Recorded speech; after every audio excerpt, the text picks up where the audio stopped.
Hello friends, welcome to दृष्टि IQ। आज की इस वीडियो में हम लोग नवंबर महीने की वीकली करंट अफेयर्स को आगे बढ़ाते हुए नवंबर महीने के आखिरी सप्ताह की करंट अफेयर्स को देखेंगे। तो इस वीडियो के अंदर हम लोग 22 से लेकर के 30 नवंबर तक के जो भी करंट अफेयर्स के इंपॉर्टेंट क्वेश्चन बनते हैं उन सब को हम लोग यहाँ पर देखने वाले हैं। तो यहाँ पर लगभग 50 क्वेश्चन हैं और हर एक क्वेश्चन काफ़ी महत्वपूर्ण है। तो आपको इस वीडियो को बिल्कुल ध्यान से देखना है क्योंकि इनमें से कोई भी क्वेश्चन आपकी परीक्षा में पूछा जा सकता है। ये क्वेश्चंस आपने डेली करंट अफेयर्स की वीडियोस में डिटेल में देखा होगा, तो यहाँ पर आपको हर एक क्वेश्चन का आंसर पहले खुद से सोचना है।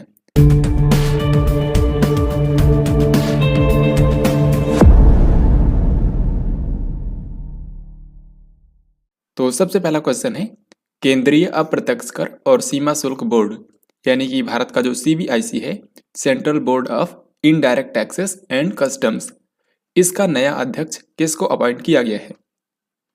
तो केंद्रीय अप्रत्यक्ष कर और सीमा शुल्क बोर्ड जो है इसके नए अध्यक्ष बन गए हैं विवेक जौहरी। इनसे पहले थे M अजीत कुमार, लेकिन अब CBIC के नए अध्यक्ष बन गए हैं Vivek Johri. So this question is very important. Syed Mushtaq Ali Trophy 2021-22 कौन सी टीम ने जीता है? तो सैयद मुश्ताक अली ट्रॉफी जो है ये कौन से खेल से संबंधित है? क्रिकेट से। ये भारत के अंदर क्रिकेट का एक घरेलू टूर्नामेंट होता है। तो अभी 2021-22 सीजन में सैयद मुश्ताक अली ट्रॉफी को जीता है तमिलनाडु ने। पिछली बार भी तमिलनाडु ने ही जीता था और इस बार भी तमिलनाडु ने ही जीता है और ये तमिलनाडु का तीसरा सैयद मुश्ताक अली ट्रॉफी का खिताब है। और एक चीज आपको और याद रखना है कि तमिलनाडु ने कौन से टीम को हराकर जीता है? तो तमिलनाडु ने इस बार हराया है कर्नाटक टीम को। कॉलिंस डिक्शनरी के द्वारा इनमें से किस शब्द को वर्ड ऑफ द ईयर घोषित किया गया है? तो दुनिया भर की जो मशहूर डिक्शनरीज हैं उनके द्वारा साल के अंत में word of the year declare किया जाता है, यानी कि वो शब्द जिसका इस्तेमाल पिछली बार की तुलना में इस बार काफ़ी ज़्यादा हुआ है उसको word of the year declare किया जाता है। तो इस साल के लिए कॉलिंस डिक्शनरी के हिसाब से वर्ड ऑफ द ईयर है NFT और NFT का मतलब है non fungible tokens. Non fungible tokens. इसके अलावा अगर आपसे पूछे ऑक्सफोर्ड के अनुसार, तो ऑक्सफोर्ड डिक्शनरी जो होती है इसके अनुसार है वैक्स। और इसी तरीके से एक और आपको याद रखना है, उसका नाम है मैरियम वेबस्टर। तो मैरियम वेबस्टर जो डिक्शनरी है इसके हिसाब से है वैक्सीन। तो अभी के लिए आपको ये 3 याद रखने हैं। कॉलिंस डिक्शनरी के हिसाब से NFT, ऑक्सफोर्ड डिक्शनरी के हिसाब से वैक्स और मैरियम वेबस्टर के हिसाब से वैक्सीन। भारतीय रेलवे दुनिया के सबसे ऊंचे रेलवे पियर ब्रिज का निर्माण किस राज्य में कर रहा है? तो हमारी इंडिया रेलवेज के द्वारा पूरी दुनिया का सबसे ऊंचा रेलवे पियर ब्रिज बनाया जा रहा है जिसकी ऊंचाई होगी 141 मीटर। तो ये जो दुनिया का सबसे ऊंचा रेलवे पियर ब्रिज बन रहा है ये कौन से राज्य के अंदर बना रहा है? आंसर होगा मणिपुर। तो मणिपुर राज्य के अंदर इंडियन रेलवेज द्वारा इसको बनाया जा रहा है। अभी के समय पूरी दुनिया का जो सबसे ऊंचा रेलवे पियर ब्रिज है उसकी ऊंचाई है 139 मीटर और वो है मोंटेनेग्रो के अंदर, जो कि एक यूरोपियन कंट्री है। लेकिन इसका रिकॉर्ड जल्दी टूटने वाला है क्योंकि भारतीय रेलवे इससे भी ऊंचा, जिसकी ऊंचाई है 141 मीटर, इतना ऊंचा रेलवे पियर ब्रिज बनाया जा रहा है। यहाँ पर आप इसको देख सकते हैं, ये मणिपुर राज्य के अंदर नोनी रेलवे ब्रिज के नाम से बनाया जा रहा है जिसकी ऊंचाई होगी 141 मीटर। हालांकि अभी ये अंडर कंस्ट्रक्शन है, जबकि दुनिया का अभी के समय जो सबसे ऊंचा ब्रिज है वो है मोंटेनेग्रो के अंदर जिसका नाम है माला रिजेका ब्रिज और इस ब्रिज की ऊंचाई है 139 मीटर। यहाँ पर आप इसको भी देख सकते हैं। एक चीज आपको और बता दूं, यहाँ पर ये जो नोनी रेलवे ब्रिज बनाया जा रहा है मणिपुर के अंदर, ये जिस नदी के ऊपर बनाया गया है इस नदी का नाम आपसे पूछ सकते हैं। इस नदी का नाम है इजाई रिवर। तो मणिपुर की एक नदी है इजाई नदी, इसी के ऊपर दुनिया का सबसे ऊंचा रेलवे पियर ब्रिज बनाया जा रहा है। यहाँ पर आप दोनों की लेंथ भी देख सकते हैं, लंबाई में भी भारत का जो पुल है ये मोंटेनेग्रो के पुल से ज्यादा लंबा है। 25 से लेकर 27 नवंबर तक चेरी ब्लॉसम महोत्सव कौन से शहर में आयोजित किया गया? तो सही आंसर होगा ऑप्शन नंबर बी, यानी कि मेघालय की राजधानी शिलोंग में। क्योंकि मेघालय के अंदर हर साल जब सर्दी का मौसम आता है तो यहाँ पर चेरी ब्लॉसम के जो फूल हैं वो खिल जाते हैं और ये देखने में काफ़ी खूबसूरत लगता है, जिसको देखने के लिए दुनिया भर से पर्यटक आते हैं। तो इसी दौरान हर साल चेरी ब्लॉसम फेस्टिवल का आयोजन किया जाता है। तो इस बार ये हुआ है मेघालय की राजधानी शिलोंग में। वर्ल्ड हेल्थ ऑर्गेनाइजेशन यानी कि WHO ने कोरोना वायरस के नए वेरिएंट B11529 को क्या नाम दिया है? तो हाल ही में कोरोना वायरस का एक नया वेरिएंट सामने आया है जिसका नाम है B11529 और ये जो कोविड-19 का वेरिएंट है ये सबसे पहले पाया गया था दक्षिण अफ्रीका में। ये सवाल आपसे पूछा जा सकता है। तो हाल ही में WHO ने इसको नाम दिया है ओमिक्रॉन, क्योंकि WHO जो है ये जो ग्रीक अल्फ़ाबेट्स हैं उन्हीं के नाम पर कोविड-19 के वेरिएंट्स के नाम रखता है। जैसे कि इससे पहले आपको पता होगा अल्फ़ा, बीटा, गामा, डेल्टा ये सब नाम रखे गए थे। तो उसी तरीके से जो कोविड-19 का नया वेरिएंट आया है B11529 इसको WHO ने नाम दिया है ओमिक्रॉन। और क्योंकि कोविड-19 का ये जो ओमिक्रॉन वेरिएंट है ये काफ़ी ज़्यादा संक्रामक है डेल्टा वेरिएंट की तरह ही, तो इसीलिए WHO ने इसको वेरिएंट ऑफ कंसर्न डिक्लेयर कर दिया है। यानी कि ये जो कोविड-19 का वेरिएंट है ये कंसर्न का विषय बन गया है, इससे सतर्क रहने की ज़रूरत है।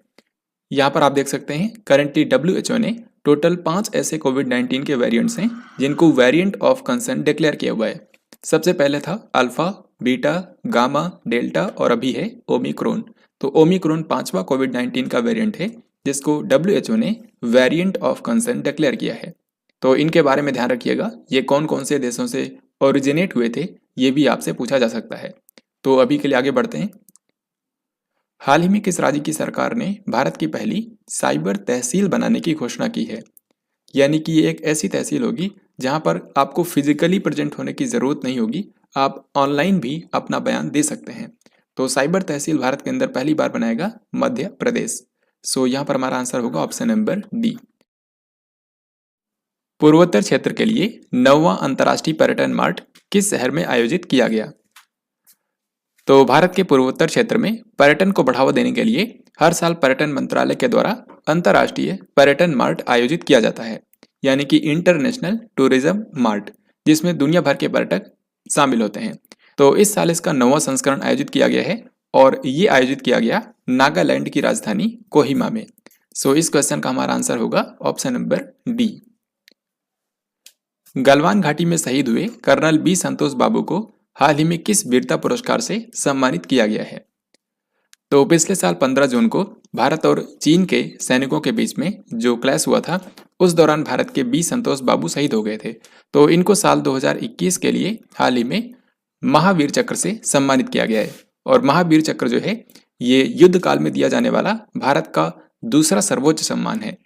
सबसे ऊंचा सम्मान है परमवीर चक्र और उसके बाद होता है महावीर चक्र। तो कर्नल बी संतोष बाबू को मरणोपरांत महावीर चक्र से सम्मानित किया गया है। तो दोस्तों हाल ही में भारत के राष्ट्रपति रामनाथ कोविंद के द्वारा राष्ट्रपति भवन में गैलेंट्री अवार्ड्स दिए गए हैं, यानी कि वीरता पुरस्कार। और ये पुरस्कार 2019, 2020 और 2021 तीनों सालों के लिए दिए गए हैं, क्योंकि पिछले 2 सालों में अवार्ड वितरित नहीं किए गए थे, केवल अनाउंसमेंट हुई थी। और अभी इन तीनों सालों के लिए वीरता पुरस्कार जो है ये प्रदान किए गए हैं। तो इनमें वैसे तो कई सारे अवार्ड्स दिए गए हैं, लेकिन आपको कुछ इंपॉर्टेंट याद रखने हैं जो कि आपके एग्जाम में पूछे जा सकते हैं। जैसे कि लांस नायक नज़ीर अहमद वानी, इनको साल 2019 में अशोक चक्र से सम्मानित किया गया था।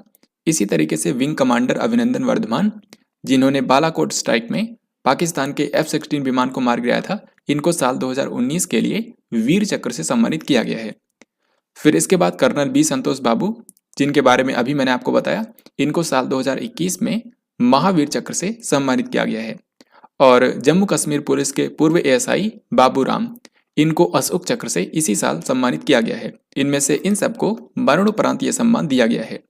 तो पिछले 3 सालों के लिए जो वीरता पुरस्कार दिए गए हैं उनमें से कम आपको ये 4 अवार्ड्स ध्यान रखने हैं।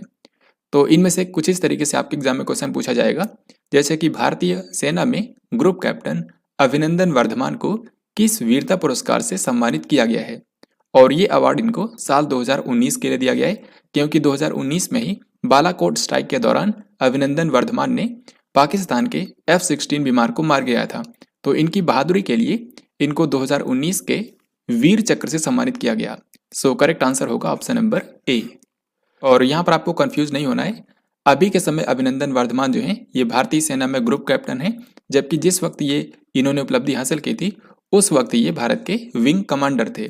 तो हाल ही में इसी नवंबर महीने में इनको प्रमोट कर दिया गया है और ये अब ग्रुप कैप्टन बन गए हैं।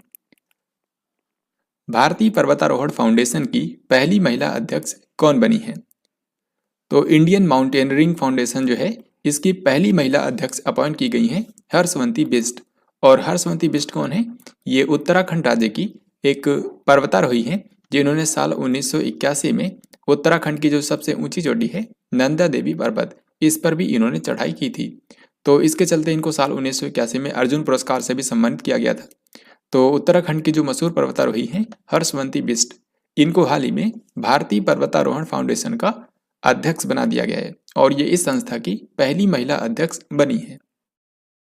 FIH जूनियर पुरुष हॉकी विश्व कप 2021 का आयोजन कौन से शहर के अंदर किया गया? तो हाल ही में FIH junior hockey world cup का आयोजन किया गया है।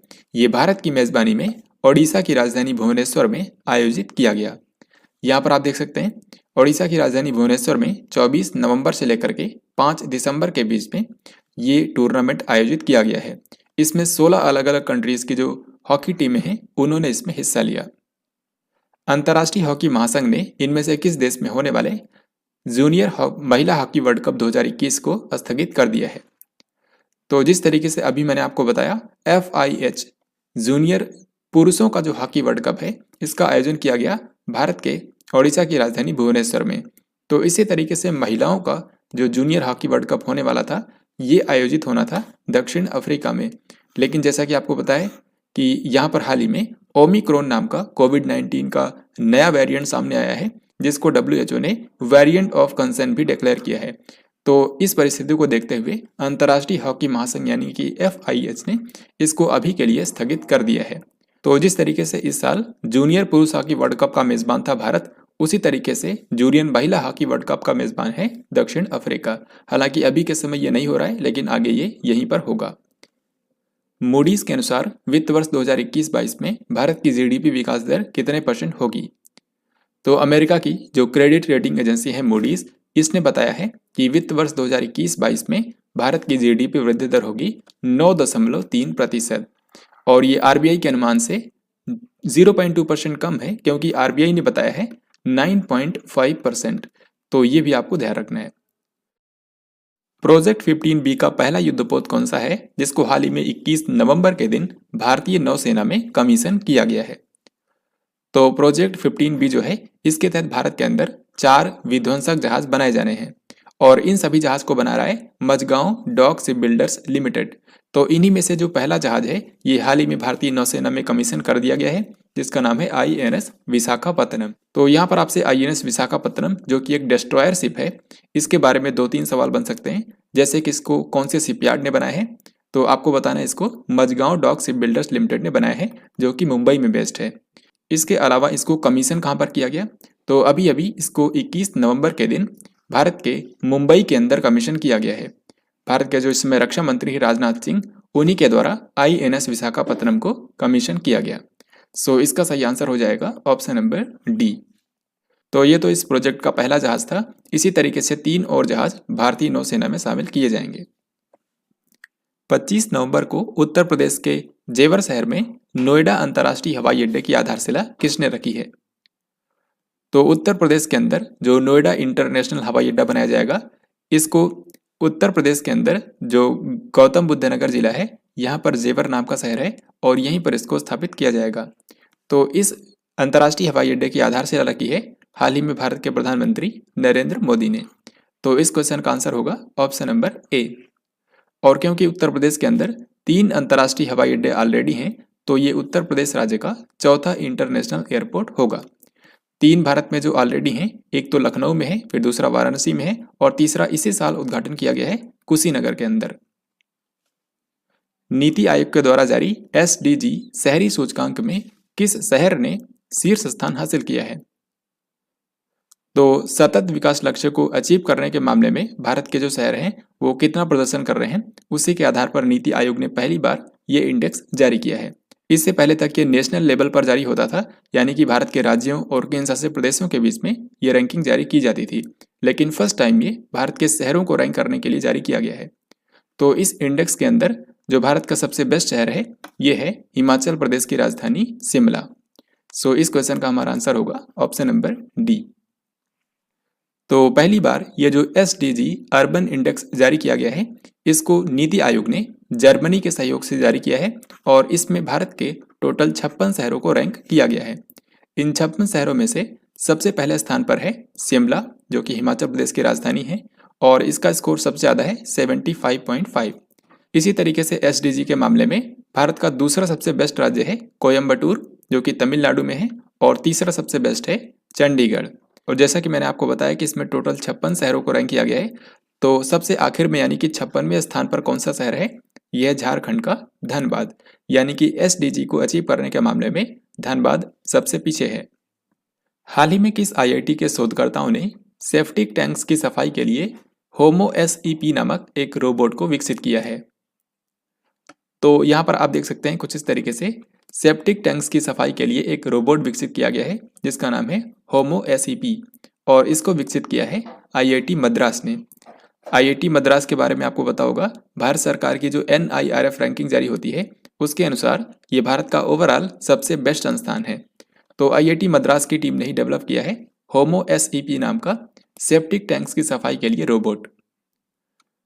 20 से लेकर 26 नवंबर तक दक्षिण शक्ति नामक सैन्य अभ्यास कौन से स्थान पर आयोजित किया गया है? तो दक्षिण शक्ति नाम का जो अभ्यास है ये भारतीय सेना का अपना खुद का अभ्यास है, जो कि भारतीय सेना की जो दक्षिणी कमान है उसके द्वारा आयोजित किया गया था। तो ये कहाँ पर हुआ है? ये राजस्थान के जैसलमेर में आयोजित किया गया। इस समय भारतीय सेना के जो प्रमुख हैं उनका नाम है जनरल मनोज मुकुंद नरवाने। आईसीसी पुरुष टी20 वर्ल्ड कप 2022 का आयोजन कौन से देश के अंदर किया जाएगा?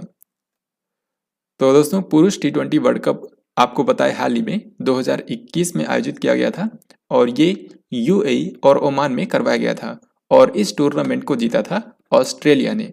तो ऑस्ट्रेलिया जो कि इस बार की टी20 वर्ल्ड कप की विजेता टीम है, यही कंट्री अगले साल टी20 वर्ल्ड कप को होस्ट करेगी। तो इस क्वेश्चन का हमारा आंसर होगा option number B.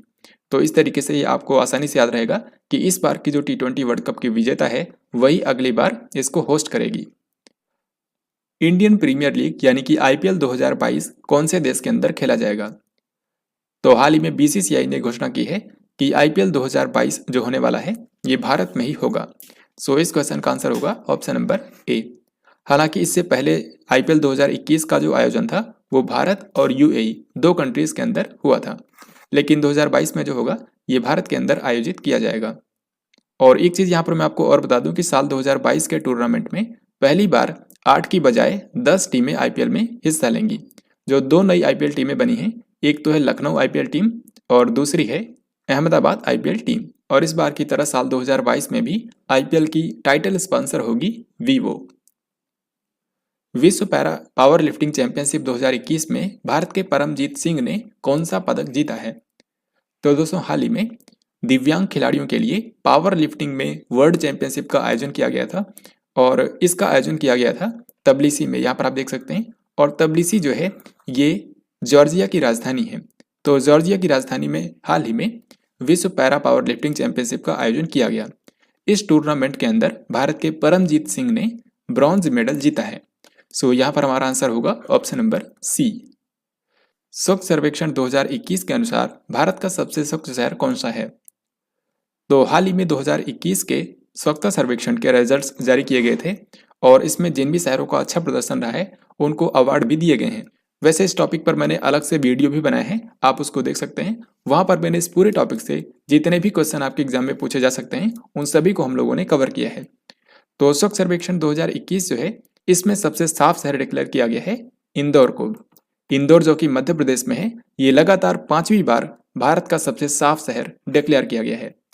Indore Madhya Pradesh number 1 पर है, फिर उसके बाद दूसरे नंबर पर है गुजरात का सूरत और तीसरे नंबर पर है आंध्र प्रदेश का विजयवाड़ा।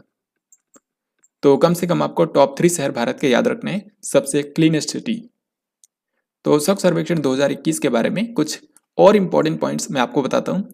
जैसे कि अगर आपसे स्पेशली ये पूछा जाएगा कि 1 लाख से अधिक आबादी में भारत का सबसे साफ शहर कौन सा बना है, तो आपको बताना है इंदौर मध्य प्रदेश।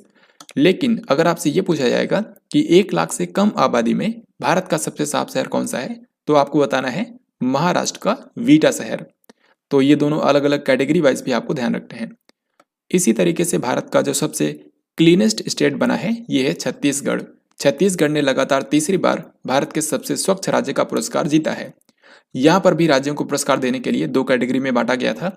वो राज्य जहाँ पर 100 से ज़्यादा शहरी स्थानीय निकाय हैं और ऐसे राज्य जहाँ पर 100 से कम शहरी स्थानीय निकाय हैं।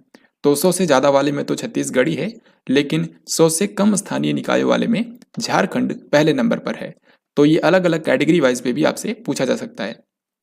इसी तरीके से आपको दो स्पेशल अवार्ड्स याद रखने हैं। इंडियाज क्लीनेस्ट कैपिटल यानी कि भारत की सबसे स्वच्छ राजधानी, तो ये बनी है गुजरात की राजधानी गांधीनगर। इसी तरीके से इंडियाज क्लीनेस्ट कंटोनमेंट बोर्ड यानी कि भारत की सबसे स्वच्छ छावनी, तो भारत की सबसे स्वच्छ छावनी है अहमदाबाद कैंट जो कि गुजरात में है।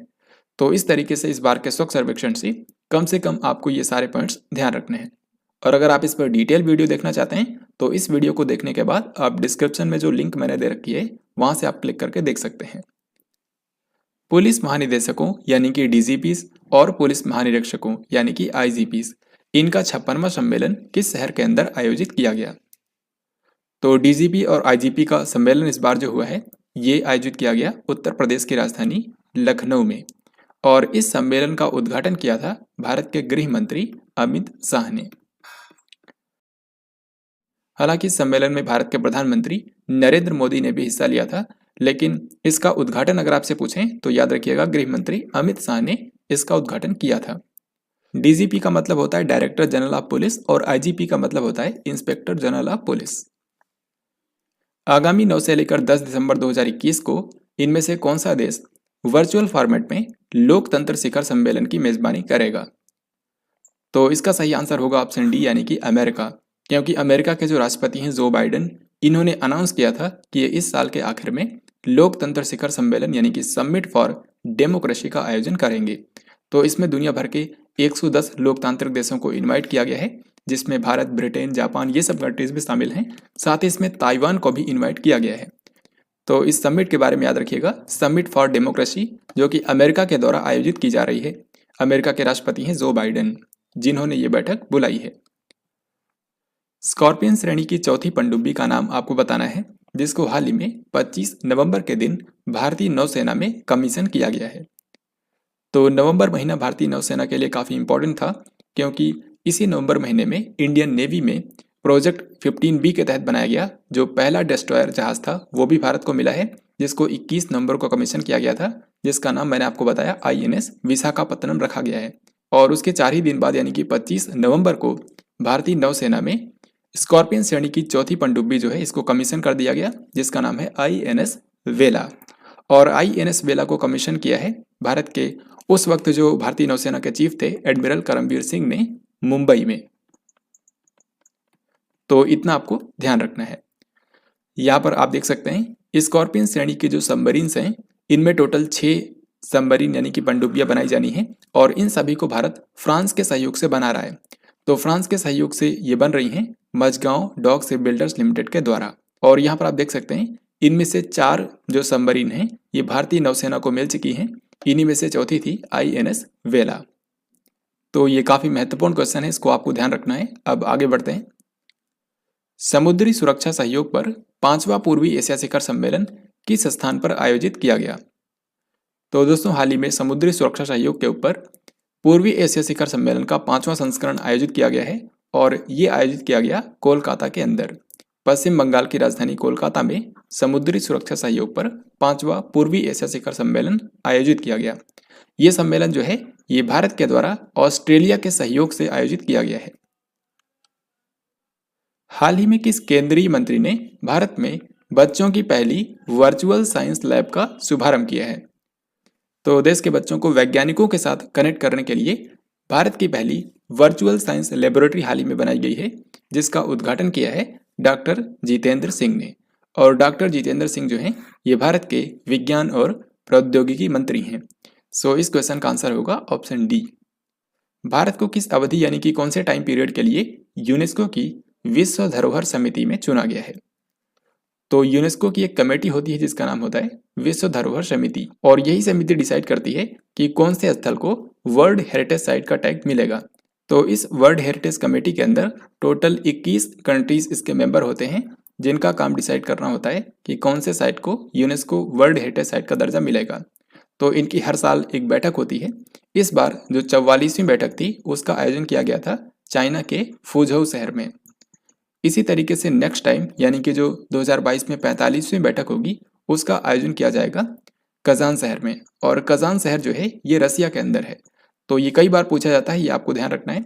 तो जैसा कि मैंने आपको बताया, इस वर्ल्ड हेरिटेज कमेटी के अंदर टोटल 21 कंट्रीज इसके मेंबर होते हैं और इन कंट्रीज को 4 सालों के लिए अपॉइंट किया जाता है। तो अभी क्या हुआ है कि भारत को 2021 से लेकर 2025 यानी कि इन 4 सालों के लिए यूनेस्को की वर्ल्ड हेरिटेज कमेटी में इन 21 में से एक मेंबर के रूप में चुन लिया गया है। सो इस क्वेश्चन का हमारा आंसर होगा ऑप्शन नंबर ए। यूनेस्को का हेडक्वार्टर कहाँ पर है और यूनेस्को की इस समय जो हेड हैं वो एक महिला हैं, उनका नाम आपको कमेंट बॉक्स में लिखकर बताना है। अंतर्राष्ट्रीय आपराधिक पुलिस संगठन यानी कि इंटरपोल का नया अध्यक्ष किसको अपॉइंट किया गया है? तो दोस्तों, हाल ही में इंटरपोल की जो जनरल असेंबली होती है उसकी 89वीं बैठक तुर्की के इस्तांबुल में आयोजित किया गया था और इस बैठक के अंदर डिसाइड किया गया कि इंटरपोल के अब नए अध्यक्ष बनेंगे अहमद नसीर अल रईसी, जो कि यूएई के व्यक्ति हैं। तो इनको यानी कि अहमद नसीर अल रईसी को इंटरपोल का नया अध्यक्ष बना दिया गया है। सो इस क्वेश्चन का आंसर होगा ऑप्शन डी। इंटरपोल यानी कि जिसको हम लोग इंटरनेशनल पुलिस भी बोलते हैं, इसका हेडक्वार्टर है फ्रांस के लियोन शहर में। तो अभी जो मैंने आपको बताया कि इंटरपोल की जनरल असेंबली की हाल ही में 89वीं बैठक हुई थी और इसी बैठक में एक और चीज़ डिसाइड की गई कि इंटरपोल की कार्यकारी समिति में एशिया के प्रतिनिधि के रूप में एक भारतीय को चुना गया है। ये भारतीय कौन है, इनका नाम आपको बताना है। तो सही आंसर हो जाएगा ऑप्शन ए यानी कि प्रवीण सिन्हा। प्रवीण सिन्हा जो हैं ये इस समय सीबीआई में स्पेशल डायरेक्टर हैं। अब इनको इंटरपोल की कार्यकारी समिति में एशिया की तरफ से रिप्रेजेंटेटिव चुना गया है, यानी कि इंटरपोल की जो एग्जीक्यूटिव कमेटी होती है इसमें एशिया को रिप्रेजेंट करेंगे ये भारत के व्यक्ति प्रवीण सिन्हा। अंतर्राष्ट्रीय क्रिकेट परिषद यानी कि आईसीसी ने इनमें से किसे अपना नया मुख्य कार्यकारी अधिकारी यानी कि सीईओ अपॉइंट किया है? तो इससे पहले आईसीसी के सीईओ थे मनु साहनी, लेकिन इसी साल इन्होंने इस्तीफा दे दिया था। तो अब मनु साहनी के बाद आईसीसी के नए सीईओ बन गए हैं जियोफ एलार्डिस। और जो जियोफ एलार्डिस हैं ये ऑस्ट्रेलिया के पूर्व क्रिकेटर रहे हैं। तो इन्हीं को हाल ही में आईसीसी का नया सीईओ बना दिया गया है। सो यहाँ पर हमारा आंसर होगा ऑप्शन नंबर डी। और आपको बिल्कुल भी नहीं भूलना है कि आईसीसी का हेडक्वार्टर दुबई में है और इसके इस समय जो चेयरमैन हैं उनका नाम है ग्रेग बार्कले, जो कि न्यूजीलैंड के व्यक्ति हैं। तो उसी तरीके से अब इसके सीईओ बन गए हैं जियोफ एलार्डिस। नीति आयोग के द्वारा जारी बहुआयामी गरीबी सूचकांक के अनुसार भारत का सबसे गरीब राज्य कौन सा है? तो इसका सही उत्तर हो जाएगा ऑप्शन नंबर ए यानी कि बिहार राज्य। अगर आपने इस वीडियो को ध्यान से देखा हो तो मैंने आपको बताया था कि इसी वीक में नीति आयोग ने एक और इंडेक्स जारी किया था जो कि था SDG अर्बन इंडेक्स। ये भी पहली बार जारी किया गया था और नीति आयोग ने पहली बार ही बहुआयामी गरीबी सूचकांक भी जारी किया है, यानी कि मल्टी डायमेंशनल पॉवर्टी इंडेक्स। यहाँ पर आप देख सकते हैं जो national multi dimensional poverty index है इसको हाल ही में नीति आयोग ने जारी किया है और ये इसका पहला संस्करण है। इसमें जो बेस ईयर बनाया गया है यानी कि जिस साल को आधार वर्ष बनाया गया है यह है 2015 से 2016। तो इस इंडेक्स के अंदर भारत के सभी राज्यों और केंद्र शासित प्रदेशों को रैंक किया गया है। इसमें अगर हम ये देखें कि परसेंटेज वाइज कौन से राज्य के अंदर ज़्यादातर जो पॉपुलेशन है वो मल्टी डायमेंशनल पॉवर्टी में जी रही है, तो उनमें से आप देख सकते हैं बिहार राज्य के अंदर यहाँ की जो 52% लगभग पॉपुलेशन है ये मल्टी डायमेंशनली पुअर है, यानी कि बहुआयामी गरीबी में यहाँ की 52% जनता जी रही है। तो इसीलिए बिहार को सबसे गरीब राज्य बताया गया है। उसके बाद दूसरे नंबर पर है झारखंड और तीसरा सबसे गरीब राज्य है उत्तर प्रदेश। इसी तरीके से अगर आप स्टेट्स की कैटेगरी में और नीचे जाएंगे तो सबसे नीचे आपको मिलेगा केरल, यानी कि केरल राज्य जो है ये सबसे भारत का कम गरीब राज्य है, क्योंकि यहाँ की केवल 0.71% पॉपुलेशन ही मल्टी डायमेंशनल पॉवर्टी में जी रही है। वहीं आप इसी तरीके से यूनियन टेरिटरीज में भी देख सकते हैं दादरा एंड नगर हवेली जो है ये भारत का सबसे ज़्यादा गरीब यूनियन टेरिटरी है। तो क्योंकि ये इंडेक्स पहली बार जारी किया गया है तो इसके बारे में आपसे पूछा जा सकता है। वर्ष 2021 के लिए इनमें से किस पुलिस स्टेशन को भारत के सर्वश्रेष्ठ पुलिस स्टेशन का दर्जा दिया गया है? तो भारत का जो गृह मंत्रालय है ये हर साल भारत के 10 सबसे बेस्ट पुलिस स्टेशन की लिस्ट जारी करता है, पिछली बार था नंबर 1 पर नोंगपोक शेमकाई पुलिस स्टेशन, लेकिन इस बार भारत का सबसे बेस्ट पुलिस स्टेशन डिक्लेयर किया गया है सदर बाजार पुलिस स्टेशन, जो कि दिल्ली में है। तो इस क्वेश्चन का हमारा आंसर होगा ऑप्शन नंबर बी। अब ये क्वेश्चन भी काफी महत्वपूर्ण है। आपको यहाँ पर यह बताना है कि भारत ने प्राथमिक स्वास्थ्य देखभाल के लिए किस बैंकिंग संस्था के साथ में $300 मिलियन के ऋण समझौते पर हस्ताक्षर किए हैं। तो भारत के अंदर जो प्राइमरी हेल्थ केयर है इसको इम्प्रूव करने के लिए और उसको स्ट्रेंथन करने के लिए एडीबी के साथ में समझौता किया गया है। तो एडीबी जो है ये भारत में हेल्थ केयर को बेहतर बनाने के लिए $300 मिलियन का ऋण देगा। एक्चुअल में क्या है कि इसके लिए भारत के 13 राज्यों को चुना गया है और इन 13 राज्यों के जो अर्बन एरियाज हैं वहां पर हेल्थ केयर को इम्प्रूव करने के लिए ये $300 मिलियन खर्च किए जाएंगे। तो इसी के लिए एशियाई विकास बैंक यानी कि एशियन डेवलपमेंट बैंक के साथ में समझौता किया गया है। एशियाई विकास बैंक का मुख्यालय है फिलीपींस की राजधानी मनीला में और एशियाई विकास बैंक के जो अध्यक्ष हैं उनका नाम है मसात्सुगु असाकावा। अब ये क्वेश्चन सुपर इंपॉर्टेंट है। आपको यहाँ पर यह बताना है कि 52वें भारतीय अंतर्राष्ट्रीय फिल्म समारोह में किस फिल्म ने गोल्डन पीकॉक अवार्ड जीता है। तो जैसा कि आपको पता है हाल ही में 52वां भारतीय अंतर्राष्ट्रीय फिल्म समारोह आयोजित किया गया था, जो कि 20 से लेकर के 28 नवंबर तक गोवा की राजधानी पणजी में आयोजित किया गया। तो इस समारोह के आखिरी दिन यानी कि 28 नवंबर को दुनिया भर की फिल्मों में बेहतरीन प्रदर्शन करने वाले लोगों को और फिल्मों को पुरस्कार दिए गए हैं। इसमें जो सबसे बेस्ट अवार्ड होता है वो होता है गोल्डन पीकॉक अवार्ड। ये सबसे बड़ा अवार्ड होता है, ये बेस्ट फिल्म को दिया जाता है। तो इस बार के समारोह का जो गोल्डन पीकॉक अवार्ड दिया गया है ये जिस फिल्म को मिला है ये जापान की एक मूवी है, इसका नाम है रिंग वांडरिंग। तो रिंग वांडरिंग जो कि जापान की मूवी है इसको इस बार के समारोह में बेस्ट फिल्म यानी कि गोल्डन पीकॉक अवार्ड दिया गया है। तो जैसा कि मैंने आपको बताया कि 52nd international film festival of India जो है ये भारत सरकार के द्वारा हाल ही में आयोजित किया गया था गोवा की राजधानी पणजी में। इस बार का फोकस कंट्री था जो सारे के सारे ब्रिक्स कंट्री से पांचों, वो सारे इस बार फोकस कंट्री थे। और अगर हम इस बार के समारोह में अवार्ड्स की बात करें तो गोल्डन पीकॉक अवार्ड जो है यानी कि बेस्ट फिल्म का अवार्ड यह दिया गया है रिंग वांडरिंग फिल्म को। इसी तरीके से इसमें सिल्वर पीकॉक अवार्ड दिया जाता है, ये बेस्ट एक्टर और बेस्ट डायरेक्टर को दिया जाता है। तो बेस्ट एक्टर का जो सिल्वर पीकॉक अवार्ड है ये मिला है भारत के व्यक्ति को जिनका नाम है जितेंद्र जोशी। फिर इसके बाद बेस्ट एक्ट्रेस का अवार्ड दिया गया है एंजेला मोलिना को जो कि स्पेन की हैं और बेस्ट डायरेक्टर का पुरस्कार मिला है वाकलाव काद्रंका को जो कि चेक रिपब्लिक के हैं। तो इन सिल्वर पीकॉक अवार्डीज में से सबसे महत्वपूर्ण है बेस्ट एक्टर का अवार्ड क्योंकि ये भारतीय को मिला है। तो अगर आप इनको याद नहीं भी रखते हैं तो कम से कम आपको याद रखना है कि बेस्ट एक्टर का अवार्ड दिया गया है जितेंद्र जोशी को। बाकी समारोह के दौरान आप सभी को पता है कि 2 स्पेशल अवार्ड्स दिए गए हैं जो कि मैंने आपको कई बार डेली और वीकली करंट अफेयर्स की वीडियोस में बताया है। यहाँ पर आप देख सकते हैं सत्यजीत रे लाइफ टाइम अचीवमेंट अवार्ड जो है ये इस बार दिया गया है 2 लोगों को, हंगरी के फिल्म डायरेक्टर इस्तेवान साबो और अमेरिका के फिल्म डायरेक्टर मार्टिन स्कॉर्सेज़ी को। इसी तरीके से Indian film personality of the year का पुरस्कार जो है ये 2 लोगों को मिला है, भारत की मशहूर एक्ट्रेस हेमा मालिनी और भारत के मशहूर गीतकार प्रसून जोशी को। तो इस तरीके से इस बार के 52वें भारतीय अंतर्राष्ट्रीय फिल्म समारोह के बारे में ये सारे पॉइंट्स आपको ध्यान रखने हैं क्योंकि इनमें से कोई ना कोई क्वेश्चन हर बार पूछा ही जाता है। इसी तरीके से हाल ही में ब्रिक्स फिल्म महोत्सव का आयोजन किया गया और ये इसका 6ठा संस्करण था। दोस्तों ये जो 6ठा ब्रिक्स फिल्म महोत्सव हुआ है इसका आयोजन किया गया गोवा की राजधानी पणजी में 20 से लेकर 28 नवंबर तक और यही मैंने आपको बताया था international film festival of India के बारे में। तो ये दोनों एक ही जगह पर हुए हैं और ऐसा पहली बार हुआ है जब ब्रिक्स फिल्म फेस्टिवल जो है ये भारतीय अंतर्राष्ट्रीय फिल्म समारोह के साथ में ही आयोजित किया गया। तो international film festival of India की तरह ही ब्रिक्स फिल्म फेस्टिवल में भी अवार्ड्स दिए गए हैं, लेकिन आपको यहाँ पर डरने की जरूरत नहीं, आपको सिर्फ एक ही याद रखना है और वह है बेस्ट एक्टर।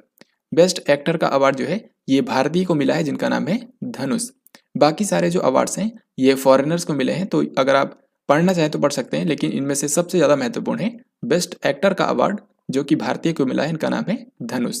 ये मराठी और हिंदी फिल्मों के काफ़ी मशहूर अभिनेता हैं, तो इनको इस बार ब्रिक्स फिल्म महोत्सव के अंदर बेस्ट एक्टर का अवार्ड दिया गया है।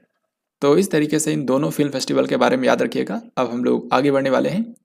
तो इसके बाद अगला सवाल है, हाल ही में केंद्र सरकार ने मानव निर्मित फाइबर, धागे, कपड़े और परिधान इन पर कितने प्रतिशत जीएसटी दर को अधिसूचित कर दिया है। तो man made fibre, yarn, fabrics और अपैरल इन सब के ऊपर जो जीएसटी रेट है वो अब कर दिया गया है 12%।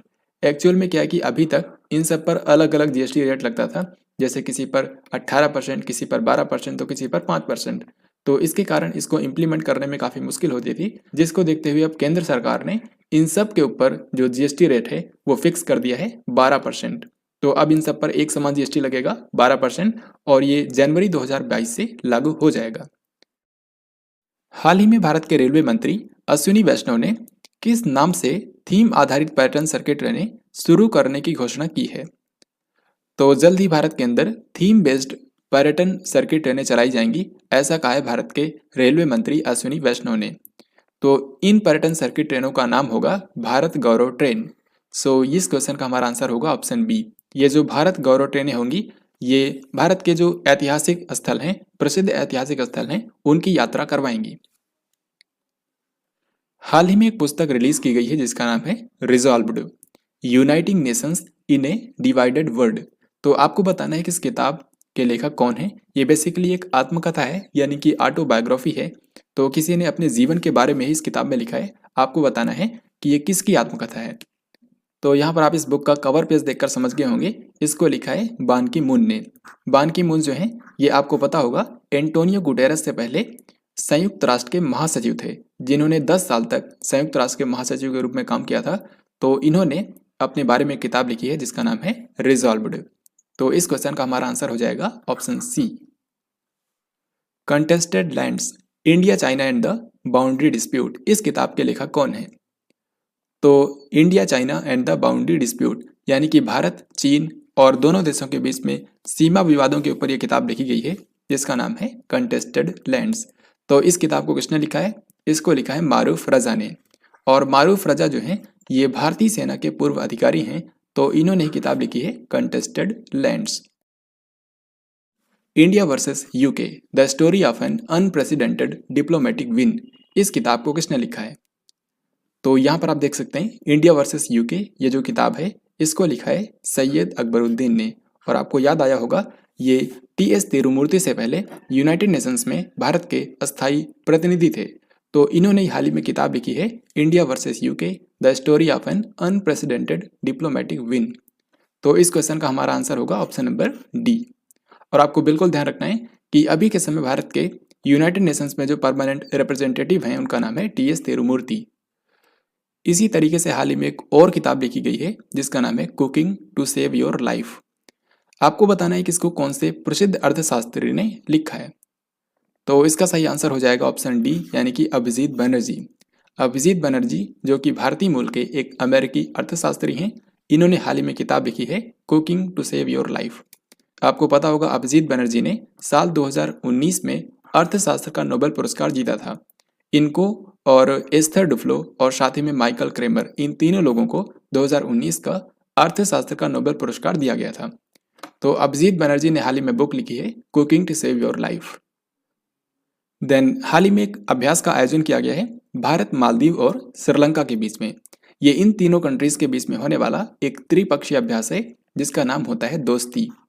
तो दोस्ती नाम का ये जो अभ्यास है इसका हाल ही में 15वां संस्करण आयोजित किया गया है। आपको बताना है कि ये कौन से कंट्री में हुआ है। तो क्योंकि इसमें ये 3 कंट्री शामिल होते हैं, भारत, मालदीव और श्रीलंका, तो इन्हीं तीनों में से किसी एक कंट्री ने इसकी मेजबानी की होगी। ये कंट्री कौन सा है? ये है मालदीव। सो यहाँ पर हमारा सही आंसर होगा ऑप्शन नंबर सी। यहाँ पर मैं आपको बता दूं कि ये नेवी, एयरफोर्स या फिर आर्मी की एक्सरसाइज नहीं है। ये इन तीनों कंट्रीज की जो तटरक्षक बल हैं उनके बीच का अभ्यास है। ये भारत और मालदीव के बीच में शुरुआत में शुरू हुआ था, लेकिन बाद में साल 2012 में इसमें श्रीलंका भी शामिल हो गया था। तो अभी के समय ये एक त्रिपक्षीय अभ्यास है। बैडमिंटन टूर्नामेंट इंडोनेशिया ओपन 2021 के पुरुष एकल का खिताब किसने जीता है? तो बैडमिंटन टूर्नामेंट इंडोनेशिया ओपन का हाल ही में आयोजन किया गया और इसमें पुरुष एकल के विजेता हैं विक्टर एक्सेल्सन। और विक्टर एक्सेल्सन आपको पता होगा, अगर आप हमारी डेली करंट अफेयर्स की वीडियोस देखते होंगे, तो विक्टर एक्सेल्सन को इस साल के लिए बैडमिंटन वर्ल्ड फेडरेशन ने साल का सर्वश्रेष्ठ बैडमिंटन खिलाड़ी घोषित किया है। तो विक्टर एक्सेल्सन जो हैं, जो कि डेनमार्क के खिलाड़ी हैं, इन्होंने इंडोनेशिया ओपन 2021 के पुरुष एकल का खिताब जीता है। जबकि इसी टूर्नामेंट में महिला एकल का खिताब जीता है आन से योंग ने। और आन से योंग जो हैं ये दक्षिण कोरिया की बैडमिंटन खिलाड़ी हैं। हाल ही में किस देश ने दुनिया का पहला बिटकॉइन शहर बनाने की घोषणा की है? तो दुनिया का पहला बिटकॉइन शहर बनाया जाएगा अल सल्वाडोर में। तो अल सल्वाडोर के जो यहाँ के राष्ट्रपति हैं नाइब बुकोले, इन्होंने हाल ही में अनाउंस किया है कि अल सल्वाडोर के अंदर दुनिया की पहली बिटकॉइन सिटी बनाएंगे। इस शहर की खास बात यह होगी कि इसको एक वाल्केनो की जो जियोथर्मल पावर होती है उसका इस्तेमाल करके इसके एनर्जी नीड को पूरा किया जाएगा। यानी कि ये जो पूरा शहर होगा ये एक वाल्केनो की जियोथर्मल एनर्जी का इस्तेमाल करके चलाया जाएगा। साथ ही शहर में जो भी लोग रहेंगे उनके ऊपर सिर्फ एक ही तरह का टैक्स लगेगा और वो होगा वैल्यू एडेड टैक्स यानी कि वैट। इसके अलावा इस शहर में रहने वाले लोगों से कोई भी टैक्स वसूला नहीं जाएगा। तो याद रखिएगा दुनिया का पहला बिटकॉइन शहर बनाया जाएगा अल सल्वाडोर के अंदर। भारत में प्रत्येक वर्ष किस दिन को संविधान दिवस के रूप में मनाया जाता है? तो दोस्तों जैसा कि आप जानते हैं भारत का जो संविधान है ये दुनिया का सबसे लंबा संविधान है। 2 साल 11 महीने और 18 दिनों के बाद भारत का संविधान बनकर तैयार हुआ था 26 नवंबर 1949 को, और इसीलिए हर साल 26 नवंबर को संविधान दिवस के रूप में मनाया जाता है। सो इस क्वेश्चन का हमारा आंसर होगा ऑप्शन सी। तो बनने के 2 महीने के बाद 26 जनवरी 1950 को ये पूरे देश में लागू हो गया था। इसी के साथ अब हम लोग देखेंगे नवंबर महीने के आखिरी सप्ताह में कौन कौन से इंपॉर्टेंट डेज मनाए गए हैं। सबसे पहले देखिए 25 नवंबर। 25 नवंबर को मनाया गया है महिलाओं के खिलाफ हिंसा के उन्मूलन के लिए अंतर्राष्ट्रीय दिवस। यानी कि महिलाओं के खिलाफ हिंसा ना हो उसके लिए जागरूकता दिवस मनाया जाता है हर साल 25 नवंबर को। इस बार की जो थीम है वो ये है orange the world and violence against women now. Orange the world and violence against women now. फिर इसके बाद 26 नवंबर को भारत के अंदर 2 राष्ट्रीय स्तर के दिवस मनाए जाते हैं जो कि आप सभी जानते हैं, संविधान दिवस और राष्ट्रीय दुग्ध दिवस। दोस्तों जो नेशनल मिल्क डे होता है ये वर्गीस कुरियन की जयंती के रूप में मनाया जाता है, और इस साल वर्गीस कुरियन जो कि भारत के श्वेत क्रांति के जनक कहे जाते हैं इनकी 100वीं जयंती मनाई गई है। ये काफ़ी महत्वपूर्ण बात है, ये आपको ध्यान रखना है क्योंकि वर्गीस कुरियन का जन्म हुआ था 26 नवंबर 1921 को, तो इस साल इनकी 100वीं जयंती मनाई गई है। इसके बाद 27 नवंबर को मनाया गया भारत के अंदर राष्ट्रीय अंगदान दिवस। लेकिन आपको याद रखना है जो वर्ल्ड ऑर्गन डोनेशन डे होता है ये मनाया जाता है 13 अगस्त को। तो राष्ट्रीय स्तर पर राष्ट्रीय अंगदान दिवस यानी कि नेशनल ऑर्गन डे ये 27 नवंबर को मनाया गया। फिर इसके बाद 29 नवंबर को मनाया गया है बाय यूनाइटेड नेशंस फिलिस्तीनी लोगों के साथ एकजुटता का अंतर्राष्ट्रीय दिवस। एंड लास्ट में 30 नवंबर को मनाया गया रासायनिक युद्ध का शिकार हुए पीड़ितों के लिए स्मृति दिवस। तो जो भी लोग किसी केमिकल वारफेयर के शिकार हुए थे उनकी याद में ये दिवस मनाया जाता है। तो अभी हम लोग आगे बढ़ने वाले हैं। ये देखिए यहाँ पर नेक्स्ट क्वेश्चन पूछा गया है कि हाल ही में विश्व बैडमिंटन संघ ने किस भारतीय को लाइफ टाइम अचीवमेंट अवार्ड से सम्मानित किया है? तो ये भी काफ़ी ज़्यादा इंपॉर्टेंट क्वेश्चन है क्योंकि किसी भारतीय को पहली बार बैडमिंटन वर्ल्ड फेडरेशन ने लाइफ टाइम अचीवमेंट अवार्ड दिया है। यानी कि आजीवन बैडमिंटन में योगदान के लिए किसी भारतीय को पहली बार बैडमिंटन वर्ल्ड फेडरेशन के द्वारा ये पुरस्कार दिया गया है। तो ये कौन है? इनका नाम है प्रकाश पादुकोण। और प्रकाश पादुकोण जो है ये एक समय पूरी दुनिया के नंबर 1 बैडमिंटन खिलाड़ी बन गए थे। मैं बात कर रहा हूँ साल 1980 की। तो 1980 में ये पूरी दुनिया के नंबर 1 बैडमिंटन खिलाड़ी बन गए थे। तो अभी बैडमिंटन वर्ल्ड फेडरेशन ने इनको जो लाइफ टाइम अचीवमेंट अवार्ड दिया है ये साल 2020 के लिए दिया गया, ये आपको ध्यान रखना है। हाल ही में किस राज्य के अंदर 1500 मेगावाट क्षमता के आगर शाजापुर नीमच सोलर पार्क की आधारशिला रखी गई है? तो इनमें से कौन सा राज्य है जहां पर ये 1500 मेगावाट की सोलर पार्क परियोजना चलाई जाएगी? ये राज्य है मध्य प्रदेश। बेसिकली अगर आपने यहाँ पर ये तीनों नाम पर ध्यान दिया हो तो आगर, शाजापुर और नीमच ये जो 3 जगह हैं ये मध्य प्रदेश के 3 जिलों के नाम हैं, और इन 3 जिलों के अंदर सोलर पार्क स्थापित किए जाएंगे। जो आगर जिला है यहाँ पर 550 मेगावाट के सोलर पार्क स्थापित किए जाएंगे, जबकि शाजापुर जो सोलर पार्क होगा इसकी क्षमता होगी 450 मेगावाट। उसी तरीके से नीमच सोलर पार्क जो बनेगा इसकी क्षमता होगी 500 मेगावाट। तो 550 और 450 हजार और 500 यानी कि 1500 मेगावाट की टोटल सोलर पार्क स्थापित किए जाएंगे मध्य प्रदेश के अंदर। तो अभी हाल ही में 25 नवंबर के दिन जो भारत के विद्युत मंत्री हैं RK सिंह और मध्य प्रदेश के जो मुख्यमंत्री हैं शिवराज सिंह चौहान, दोनों लोगों ने संयुक्त रूप से इसकी आधारशिला रखी है। अब देखिए इस क्वेश्चन में पूछा गया है कि हाल ही में किस राज्य ने सभी नागरिकों को ऊर्जा बचत के बारे में जागरूक करने के लिए ऊर्जा साक्षरता अभियान शुरू किया है। तो मध्य प्रदेश के अंदर काफी बड़े लेवल पर एनर्जी को सेव करने के बारे में जागरूकता फैलाने के लिए एक अभियान चलाया गया है जिसका नाम है ऊर्जा साक्षरता अभियान। तो इस क्वेश्चन का हमारा आंसर होगा ऑप्शन डी यानी कि मध्य प्रदेश। 21 नवंबर को किसने अफ्रीकी देश सूडान में फिर से प्रधानमंत्री पद संभाल लिया है? तो अगर आप हमारी करंट अफेयर्स की वीडियोस रेगुलर देखते होंगे तो आपको पता होगा इससे पहले वाले महीने में यानी कि अक्टूबर में 25 अक्टूबर के दिन सूडान के अंदर यहाँ की सेना ने तख्ता पलट किया था और यहाँ पर सत्ता अपने हाथों में ले ली थी। साथ ही यहाँ के जो प्रधानमंत्री थे अब्दुल्ला हमदोक और उनके मंत्रिमंडल को नजरबंद कर दिया गया था। लेकिन अभी हाल ही में क्या हुआ है कि सूडान के प्रधानमंत्री अब्दुल्ला हमदोक और यहाँ के जो सेना प्रमुख हैं उनके बीच में आपस में एग्रीमेंट हुआ है जिसके चलते सूडान के प्रधानमंत्री के रूप में इन्हीं को पद दे दिया गया है यानी कि अब्दुल्ला हमदोक को। सो इस क्वेश्चन का आंसर होगा ऑप्शन नंबर ए। तो सूडान जो कि एक अफ्रीकन कंट्री है यहाँ के प्रधानमंत्री के रूप में फिर से पद संभाल लिया है अब्दुल्ला हमदोक ने। सूडान की राजधानी खार्तूम है और यहाँ की करेंसी है पाउंड। भारतीय खिलाड़ी आरिफ खान ने शीतकालीन ओलंपिक खेल 2022 की किस खेल स्पर्धा के लिए क्वालिफाई किया है?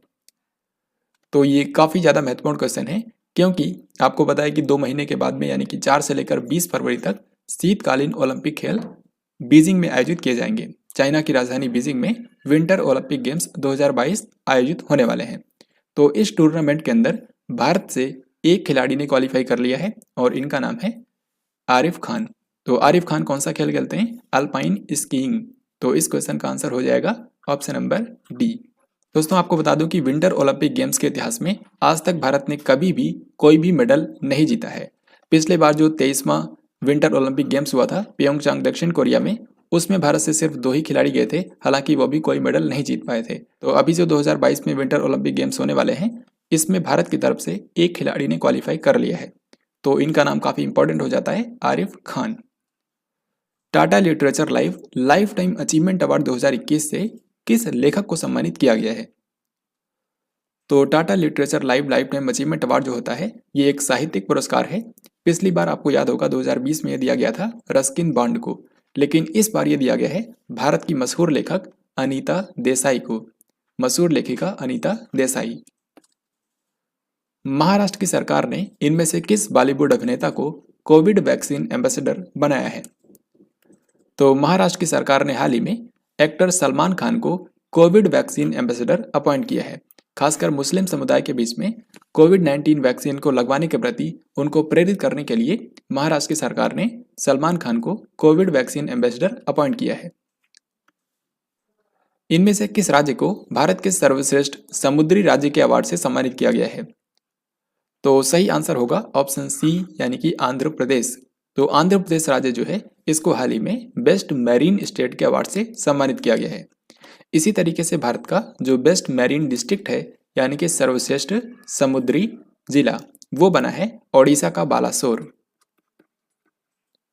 यहाँ पर आप देख सकते हैं जैसा कि आपको पता होगा कि हर साल 21 दिसंबर के दिन वर्ल्ड फिशरीज डे मनाया जाता है यानी कि विश्व मत्स्य पालन दिवस। तो उसी अवसर पर भुवनेश्वर में यानी कि ओडिशा की राजधानी भुवनेश्वर में एक कार्यक्रम आयोजित किया गया था जिस दौरान ये पुरस्कार दिए गए हैं। तो भारत के सर्वश्रेष्ठ समुद्री राज्य का पुरस्कार मिला है आंध्र प्रदेश को। इसी तरीके से भारत के बेस्ट मैरीन डिस्ट्रिक्ट का पुरस्कार मिला है ओडिशा के बालासोर जिले को। लेकिन अगर हम उन राज्यों की बात करें जिनकी कोई समुद्री सीमा नहीं है तो उनमें यानी कि बेस्ट इनलैंड स्टेट का अवार्ड मिला है तेलंगाना राज्य को। इसी तरीके से बेस्ट इनलैंड डिस्ट्रिक्ट का पुरस्कार मिला है बालाघाट मध्य प्रदेश को। मध्य प्रदेश का बालाघाट जो जिला है ये एक और कारण से न्यूज में था कुछ समय पहले, क्योंकि यहाँ पर उगाए जाने वाले चिन्नौर चावल को जीआई टैग दिया गया था।